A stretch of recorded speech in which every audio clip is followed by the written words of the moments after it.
Halo sahabat Hermina, semangat pagi, pagi, pagi, pagi. Yes, ketemu lagi bersama saya Sopi dalam acara Hermina Podcast.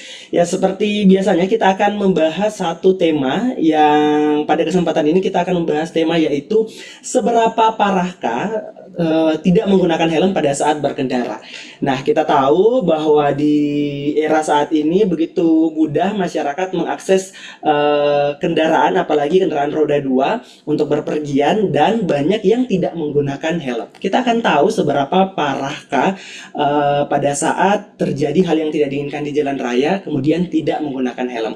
Tentunya bersama narasumber saya pada Hermina Podcast kali ini ada Dokter Laude Malirei. Selamat pagi, Dok. Selamat pagi, Sofi. Semangat pagi. Selamat pagi dong. Pagi, pagi, pagi, pagi. Iya. Oke, kita tahu nih dok, kalau di saat sekarang banyak sekali biasanya orang-orang yang berkendara tidak menggunakan helm. Boleh dong dijelaskan tingkat keparahan pada saat tidak menggunakan helm kemudian terjadi hal yang tidak kita inginkan di jalan raya.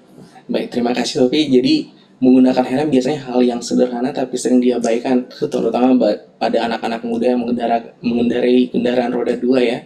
Nah, padahal kalau mau ditilik lebih serius itu angka kecacatan dan angka kematian akibat yang terbesar di dunia ini nomor 7 adalah karena cedera kepala. Dan kalau dikait-kaitkan dengan penggunaan helm, ternyata sudah dilakukan penelitian di Indonesia, berapa penelitian, dan ternyata tingkat keparahan pasien yang mengalami cedera kepala itu dipengaruhi oleh penggunaan helm. Jadi pasien-pasien yang tidak menggunakan helm biasanya tingkat cederanya lebih serius dibandingkan dengan yang menggunakan helm. Dan lucunya kalau kita lihat di Kendari ini sendiri, selama saya berpraktek, pasien-pasien yang saya operasi itu rata-rata pasien-pasien yang mengalami kecelakaan lalu lintas dan tidak menggunakan helm pada saat berkendara. Bukan hal yang biasa sih, hal yang serius, karena jika tidak dioperasi, maka pasien-pasien itu memiliki resiko pertama cacat, yang kedua adalah kematian. Jadi ini adalah hal yang serius, bukan hal yang main-main. Seperti itu sih. Baik, itu ya kita catat di risikonya tadi ya, cacat, kemudian yang kedua kematian. Jadi memang risikonya memang sangat serius dan sangat sebesar itu ya.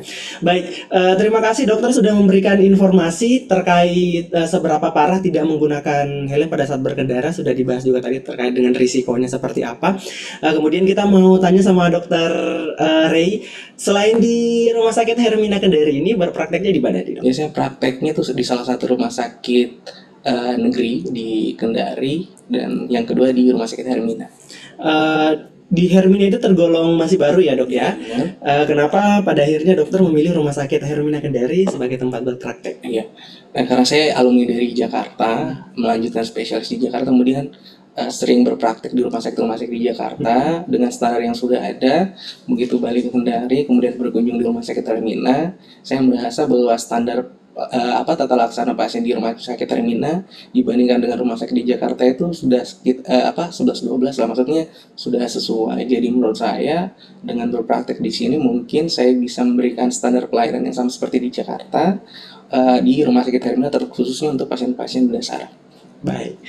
Baik, terima kasih Dokter Ray untuk informasi yang sudah diberikan kepada masyarakat, khususnya para penonton Hermina Podcast. Dan Sobat Hermina, sekian untuk podcast Hermina kali ini. Semoga menambah wawasan Sobat Hermina. Kita ketemu lagi di episode selanjutnya di Hermina Podcast. Semangat pagi, pagi, pagi, pagi.